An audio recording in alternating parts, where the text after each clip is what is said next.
Bonjour à tous et bienvenue dans ce nouvel épisode de Vivez la Vendée. On est à La Roche-sur-Yon, à l'Open de Vendée qui se termine dimanche prochain avec Mathieu. Bonjour Mathieu. Bonjour Anaïs. Tu es donc le responsable des bénévoles et on va parler ensemble de l'envers du décor de cet événement et on va essayer de partir à la rencontre des bénévoles. Est-ce que tu peux nous dire un petit contexte là-dessus ? Exactement, donc aujourd'hui sur l'Open de Vendée de tennis, on est 139 bénévoles, dont un tiers des bénévoles qui sont des nouveaux bénévoles pour cette édition-là. On a des bénévoles qui viennent de tous horizons, jusqu'à Orléans notamment, qui viennent toute la semaine. Plusieurs missions sont proposées à nos bénévoles. Tout d'abord la billetterie, l'accueil de la billetterie pour les spectateurs. Ensuite on va avoir la gestion des bars grand public. On aura aussi le filtrage, le contrôle au niveau des portes d'accès. Puis on va avoir notamment après des bénévoles présents à l'espace VIP au niveau des partenaires. Et on a aussi des bénévoles qui aident au montage, au démontage du tournoi, parce que du coup c'est un événement qui se déroule sur 2 semaines entières.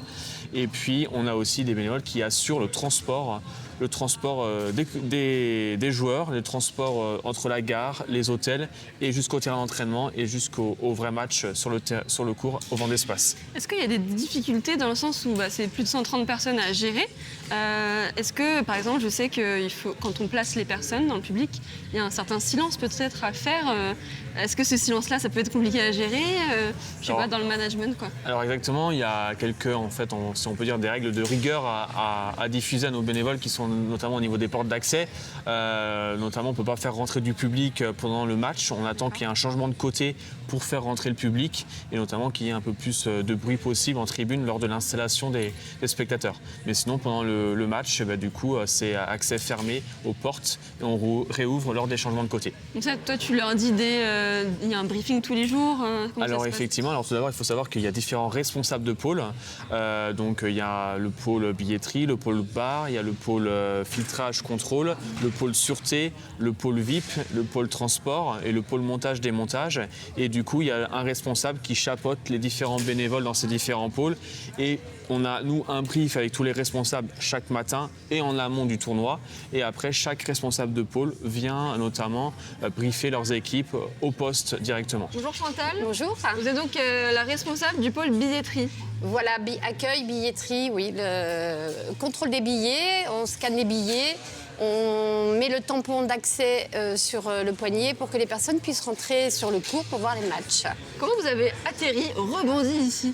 Alors, on va dire rebondir, parce qu'on avait atterri dès les premiers Open de Vendée en tant que spectateur. Et après le boulot, on avait pris l'habitude de venir. Et avec mon mari, on s'était dit que dès qu'on sera en retraite, on viendra en tant que bénévole pour voir l'événement de l'intérieur et puis être présent sur toute la semaine. Il y a une vraie différence entre quand on vient en tant que spectateur et là en tant que bénévole, ça apporte quelque chose ? Il y a une énorme différence. Oui, quand on est en tant que bénévole, on est dans l'envers du décor en fait. On est vraiment dans l'événement, on voit passer des joueurs, on peut parler avec eux, on est avec l'organisation et on participe et ça c'est énorme et puis c'est super intéressant. Est-ce que vous aviez un lien particulier avec le tennis ? Vous m'avez dit que vous avez assisté à des matchs de tennis ici ? Oui, parce qu'on était... on a joué... J'étais licenciée en tennis, mon conjoint aussi. On était dans un club. Et puis aussi par la passion du sport en général et du tennis en particulier. Vous en faites encore du tennis ? Plus maintenant, non. Ah mince, pourquoi ? Parce que j'approche de 70 ans, donc... Et puis j'ai trouvé un autre sport, voilà. C'est quoi ? Du golf. Ah, très bien. Qui est peut-être plus pour les retraités, mais qui est quand même assez sportif aussi. Oui, carrément.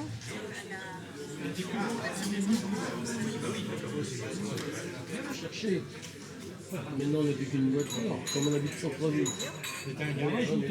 Moi, je suis responsable depuis 11 ans de ce salon panoramique VIP, avec tous les jours des bénévoles différents, des hôtesses, des hôtes, pour le filtrage, le service au bar, le service à l'assiette également. En règle générale, sur la semaine, je dirais une vingtaine de personnes à gérer, avec comme objectif d'accueillir les gens, le plus agréablement possible et puis d'être disponible à toutes les demandes des partenaires. En fait, ça fait 10 ans moi, que je pose une semaine de congé pour venir à l'Open. Et ce qui, je pense aussi, sens au niveau de l'engagement. Et puis des rencontres qu'on a faites, des gens qui sont là aussi depuis 10 ans. Je leur parle de Flore, mais on est toutes les deux là depuis 10 ans. Et Depuis le début, ouais. Depuis le début, ouais, depuis le début de l'Open. Et donc justement, tu peux peut-être avoir une prise de recul sur qu'est-ce que ça t'a apporté d'être bénévole ici une semaine chaque année pendant Ouais. 11 ans. Alors c'est clair qu'on est en huis clos pendant une semaine. C'est un peu sombre en plus. Ouais. C'est particulier, c'est intimiste. Alors c'est particulier et en même temps c'est très très fort en termes de rencontres, de liens, de reconnaissance des gens. Voilà, c'est un vrai boulot de management, mais qui se fait avec sourire et puis avec plaisir. Donc c'est pour ça qu'on re-signe tous les ans. Nous sommes aux portes d'entrée des cours, et donc on contrôle les gens pour savoir s'ils ont leur tampon. Et puis on attend que les joueurs aient terminé de jouer, qu'ils soient dans le changement de côté, pour les faire rentrer. D'accord. Et pourquoi vous avez choisi ce pôle-là? Est-ce que vous tournez durant la journée ou vous êtes Non, cantonné parce ici? que ça fait, je pense, 8-9 ans que je suis bénévole. Donc, j'aime bien être au filtrage parce que ça me permet aussi, parce que je suis un ancien joueur de tennis, ça me permet aussi de regarder les matchs un peu. Ah, vous pouvez regarder, vous n'êtes pas à l'arrière de la porte? Non, c'est-à-dire que nous sommes 3, donc ce qui fait que y en a un qui est à l'extérieur, il y en a un autre qui est au niveau du filet et l'autre est sur le court.